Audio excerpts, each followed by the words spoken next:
I always thought when I was younger that it didn't really matter what we thought, what we believed in, as long as we were doing a good job about it, as long as we were very sincere in it, I think. And it wasn't until I was about 12 or 13 and I started talking to Christians of my own age that I actually realised that the claims that Jesus was making were really radical. So actually, they're going completely against what I thought was what made a Christian. The decisions that we had to make are very polar. So either we accept Jesus or we don't accept him. But those are two choices that we have, and that's a choice that we have to make.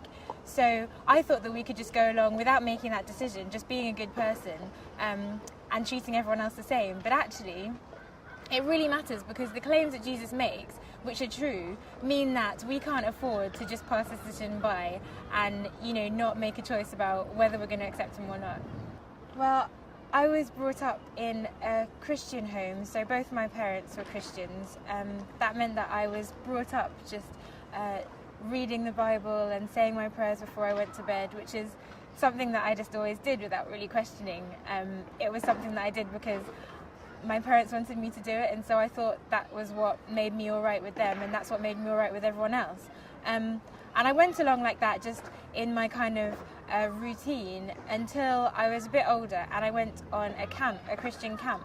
And there I saw people who were my age, who were actually living differently, and they were moved by different things and kind of motivated by different things from what I was, and actually just believing something that really made a difference in their lives. And that actually really got me thinking, why am I doing the things that I'm doing?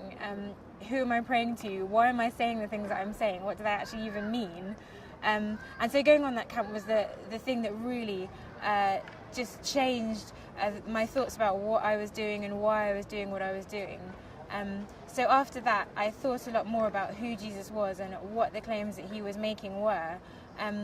And it was a couple of years later then that I decided to give my life to Christ, and I decided, this is something that I want to make a decision about, and I'm positively going to follow Jesus. This is my motivation for doing what I do.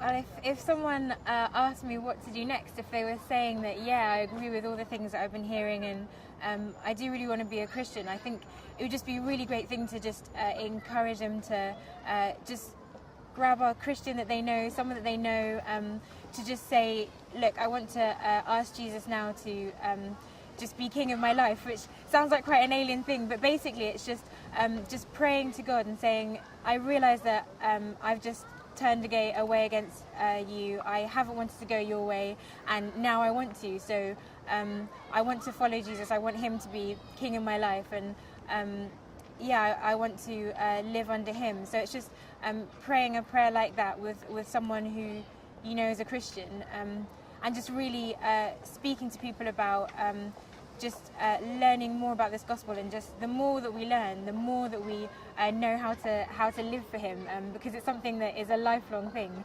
So just finding someone else that you know is a Christian and talking to them more about it.